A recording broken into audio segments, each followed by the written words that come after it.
আগামী সোমবার উল্টো রথের দিন একবার হলেও গ্রহণ করুন এই বিশেষ খাবারটি। সারা বছর সুস্থ ও নিরোগ থাকবেন। পরিবার থেকে রোগ জ্বালা যন্ত্রণা আপদ বিপদ সমস্ত কিছুই দূর হবে। প্রভু শ্রী জগন্নাথ দেবের আশীর্বাদে আপনার পরিবার ভরে উঠবে সুখ শান্তি এবং সমৃদ্ধিতে। নমস্কার বন্ধুরা, ভক্তিমূলক কথা চ্যানেলে জানায় আপনাদের সকলকে স্বাগত। বন্ধুরা, আশা করছি ঈশ্বরের আশীর্বাদে প্রত্যেকেই ভালো আছেন এবং সুস্থই আছেন। সামনেই আসতে চলেছে উল্টো রথযাত্রা বা রথের পুনর্যাত্রা। হিন্দু ধর্মের রথযাত্রা একটি অতি পবিত্র উৎসব। রথের দিন যে কোনো শুভ কাজ করা যায়, এই দিন কোনো দোষ পাওয়া যায় না। হিন্দুরা এই রথযাত্রাকে কেন্দ্র করে উৎসবে মেতে ওঠেন। সোজা রথ এবং উল্টো রথ পালন করা হয়। সোজা রথে জগন্নাথ দেব দাদা বলরাম এবং ভগিনী সুভদ্রাকে নিয়ে 7 দিনের জন্য মাসি গুন্ডিচার বাড়ি যান, আবার 7 দিন পর ফিরে আসেন। ফেরার দিন হয় উল্টো রথ উৎসব। এই বছর রথযাত্রায় ছিল বিরল যোগ। পঞ্জিকা মতে আষাঢ় মাসের কৃষ্ণপক্ষ তিথি এবারে 15 দিনের বদলে 13 দিন হবে। তাই আষাঢ়ে শুক্লপক্ষের দ্বিতীয়া তিথি চলবে 2 দিন ধরে। পঞ্জিকাতে 2টি দিনের কথাই উল্লেখ করা আছে। 8 থেকে 15ই জুলাই পর্যন্ত প্রভু বলরাম দেব, সুভদ্রা দেবী এবং প্রভু জগন্নাথ দেব থাকবেন গুন্ডিচা মন্দিরে।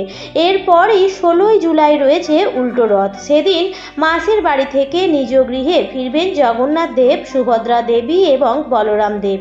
এর ফলে উল্টো রথ পালিত হবে 16ই জুলাই। পঞ্জিকাতে কিন্তু 15ই জুলাই এবং 16ই জুলাই 2টি দিনের কথাই উল্লেখ করা রয়েছে।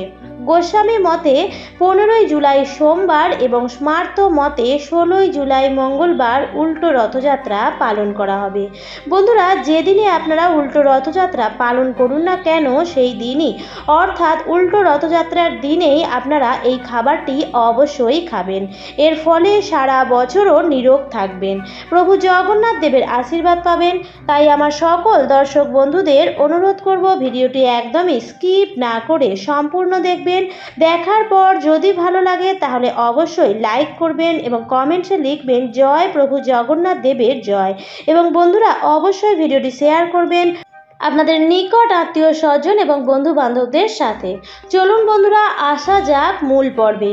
রথযাত্রা এবং উল্টো রথের দিনটি হিন্দু ধর্মের একটি অতি পবিত্র দিন এবং এত শুভ এই দিন যে এই দিনে যে কোনো শুভ কাজ করার জন্য পঞ্জিকাতে শুভ সময় দেখারও প্রয়োজন পড়ে না। তাই বন্ধুরা, এই বিশেষ 2টি দিনের কিছু কিছু খাবার আপনারা অবশ্যই বর্জন করবেন। মনে করা হয় যে জগন্নাথ দেবের স্নান যাত্রার পরে যখন তিনি জ্বরে অসুস্থ হয়ে পড়েছিলেন, তখন তিনি পটলের বালিশ এবং কলমি শাকের শয্যা গ্রহণ করেছিলেন। তাই এই 2টি খাবার ভুলেও গ্রহণ করবেন না সোজা রথ এবং উল্টো রথযাত্রার এই 2 দিন। বন্ধুরা, যে কোনো ধরনের শাক যেমন কলমি শাক, লাল শাক, লাউ শাক, এই সমস্ত শাকগুলো এই 2টি দিনে খাওয়া উচিত নয়। এর ফলে পেটের নানা রকম রোগ দেখা দেয়। আর খাবেন না পটল, এর ফলে জগন্নাথ দেব রুষ্ট হবেন। দ্বিতীয় হচ্ছে পুঁই শাক। পুঁই শাক এই সময় খাবেন না সোজা রথ এবং উল্টো রথের এই 2টি দিনে। তৃতীয়ত, সমস্ত রকম তেতো জাতীয় খাবারও বর্জন করবেন, যেমন উচ্ছে, করলা, নিমপাতা বা নিম গাছের কোনো কিছু। মনে করা হয় জগন্নাথ দেবের বিগ্রহটি নিম কাঠ দিয়ে তৈরি করা হয়, তাই নিম জাতীয় কোনো জিনিস সোজা রথ এবং উল্টো রথের এই 2টি দিন খাওয়া উচিত নয়। এর ফলে পরিবারের নানা প্রকার চিকিৎসাগত সমস্যা দেখা যায় এবং রোগের পেছনে প্রচুর অর্থ নাশ হয়। চতুর্থত হচ্ছে সোজা রথ এবং উল্টো রথের দিন কোনো রকম আমিষ জাতীয় খাবার খেতে নেই। মাছ, মাংস, ডিম একেবারেই গ্রহণ করবেন না। আমিষ খেয়ে জগন্নাথ দেবের পুজো করলে কোনো ফল লাভ হবে না, বরঞ্চ উল্টো ফল হতে পারে। তাই বন্ধুরা, বিশেষ করে সোজা রথ এবং উল্টো রথ এই 2টি দিন অন্তত কোনো রকম আমিষ জাতীয় জিনিস গ্রহণ করবেন না এবং গ্রহণ করবেন না কোনো প্রকার নেশা জাতীয় জিনিসও। নেশা জাতীয় জিনিস সেবন করলে ধার্মিক কাজে বিপত্তি আসে এবং আপনার যে অর্জিত পুণ্য আছে সেটিও ক্ষয় হতে পারে। এর ফলে কোনো ভালো কিছু হয় না। এই 5টি খাবার আপনারা অবশ্যই বর্জন করবেন। বন্ধুরা, শুধুমাত্র যে খাবারটি গ্রহণ করলে আপনার শরীর সুস্থ ও নিরোগ থাকবে সেটা জানাই জরুরি নয়। যে খাবারগুলি এই সময় বর্জন করা উচিত সেটিও জানা অত্যন্তই জরুরি। এবং যে একটি খাবার সোজা রথ এবং উল্টো রথের দিন অবশ্যই গ্রহণ করবেন সেটি হচ্ছে কাঁঠাল। প্রভু জগন্নাথ দেবের অত্যন্ত প্রিয় ফল হচ্ছে কাঁঠাল। প্রভু জগন্নাথ দেবকে কাঁঠালের ভোগ অবশ্যই নিবেদন করতে হয়। আপনি যে কোনো মন্দিরে গিয়েও দেখতে পারেন যে কাঁঠালের ভোগ অবশ্যই নিবেদন করা হয়। এবং প্রভু জগন্নাথ দেবকে তুলসী পত্র এবং সাদা মিশ্রি বা সাদা বাতাসা সহযোগে কাঁঠালের ভোগ নিবেদন করা উচিত।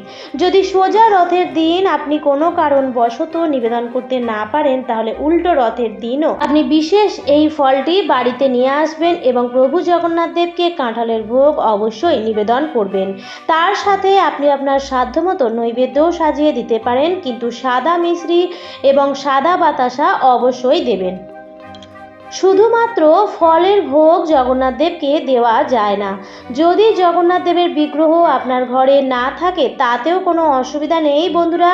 যদি শ্রীকৃষ্ণের কোনো বিগ্রহ থাকে বা নারায়ণের কোনো পট থাকে সেখানেও আপনি প্রভু জগন্নাথ দেবের পূজা অর্চনা করতে পারেন, তাতেও কোনো অসুবিধা নেই।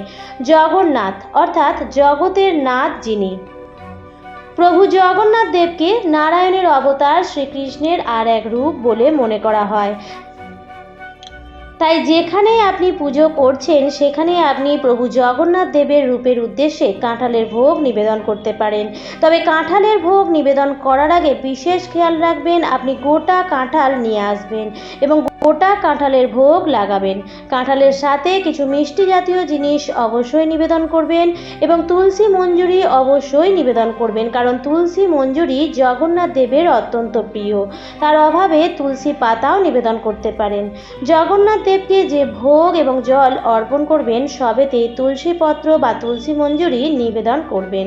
জগন্নাথ দেবকে যদি সম্ভব হয় তাহলে সোজা রথ থেকে উল্টো রথের মধ্যে সময়কালে 108টি তুলসী পাতার মালা অথবা 21টি তুলসী পাতার মালা জগন্নাথ দেবকে অর্পণ করবেন। জগন্নাথ দেবকে ভোগ নিবেদন করার আগে অবধি উপবাস থাকতে হবে এবং জগন্নাথ দেবকে ভোগ নিবেদন করে সেই ভোগ বাড়ির প্রত্যেকেই গ্রহণ করবেন। এর ফলে সারা বছর সুস্থ ও নিরোগ থাকবেন এবং প্রভু জগন্নাথ দেবের কৃপা দৃষ্টি থাকবে আপনার পরিবারের উপর এবং আপনার পরিবারের অর্থ প্রাপ্তির যোগও তৈরি হবে। বন্ধুরা, আজকের পর্বটি আমি এখানেই শেষ করছি। আশা করছি ভিডিওটি থেকে একটু হলেও উপকৃত হয়েছেন। তাই ভিডিওটি দেখে যদি ভালো লাগে বন্ধুরা তাহলে অবশ্যই লাইক, কমেন্ট, শেয়ার করবেন। আর যদি চ্যানেলে নতুন হয়ে থাকেন তাহলে চ্যানেলটিকে সাবস্ক্রাইব করে আমার সাথে থাকবেন। দেখা হবে পরবর্তী নতুন ভিডিওতে। ভালো থাকবেন, সুস্থ থাকবেন। ধন্যবাদ।